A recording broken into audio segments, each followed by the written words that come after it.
Mick, wasn't a vintage performance tonight, but 3 points and a 3-2 win over Maltby Bay. You must be pleased in the end.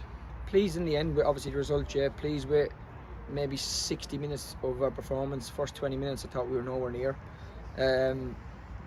Disappointed with the manner of the 2 goals we conceded, but we found a way to win tonight. It wasn't the best game in the world again, but I thought we grew into the game. We looked a bit brighter in the second half. We moved the ball better.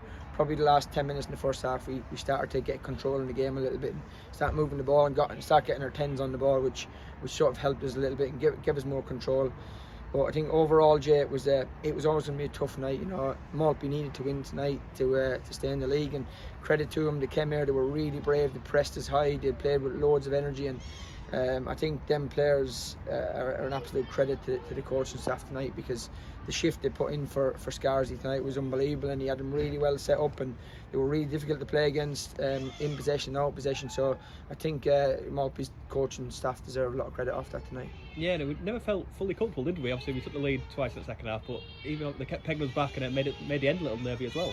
100%. Listen, I loved the way they came out and how brave they were. You know, with the ball, without the ball, because you know when you're so desperate for 3 points, you can almost park the bus and try and sit in and look to sort of score on a set piece. And credit to them. You know, like I said before, the coaching staff deserve a lot of credit for how they set that team up tonight, knowing how desperate they were for the 3 points and how brave they were was. You know, it was commendable to them, to be fair. So yeah, listen, it was always going to be a really difficult game, Jay, but I'm glad we just sort of found a way to win. I imagine you weren't overly pleased with the first half in particular. Very flat.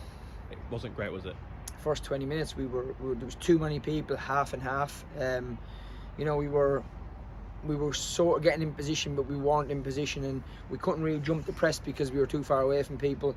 When we did jump, they were just popping around us. Like I said, they had some really good technical players on that side, and we just got popped a little bit for 20 minutes because we were sort of half and half. Once we got the grips with it, once we got the grips with the press, and you know how we wanted to build and play, I thought we looked a bit more comfortable. But the first 20 minutes, we just didn't show enough spark and enough energy, Jay, and we were sort of, like I said before, we just got caught sort of in between too many times. Yeah, at this stage of the season, how hard is it to motivate the players? Obviously, we're safe in mid-table. How difficult is it to kind of pick them up? And obviously, Saturday they were brilliant, but tonight was a bit of a drop-off. Yeah, but I can never really understand that one, because you want to win every game of football. You're competing, and it's one of them where, you know, they've got, yes, of course we've got to motivate them, but they've got to be able to motivate themselves to play a game of football. And you know, you never ever want your season to just peter out and fizzle out. You've got to hit the finishing line strong. You know, you've got to run into sort of last game where you still, you know, just the performance levels are good, and you're sort of still picking up results, and it gives you something to sort of build on next year. So we want to do that. You know, we said at Christmas time we wanted to finish the season well, because we as a group we're really disappointed with how the first part of our season went. You know, we were too flaky, we were too hit and miss. I'll be honest with you, Jay, we were soft. We had a real soft underbelly first part of the season. You know, we'd beat teams around us and we couldn't beat teams below us, and you know, we got rolled over a couple of times because we just didn't have that backbone. But like I said a few times now since Christmas, we've showed a bit more fight, a bit more spirit, and we, you know, the penny has dropped with a lot of the players, which has sort of helped too. But it is, just going back to the question, it is really important for me that we finish the season strong. We broke the deadlock at the start of the second half. It was a goal that kind of summed up the game in a way. Bit of a scruffy goal, but we and Jordan will take it.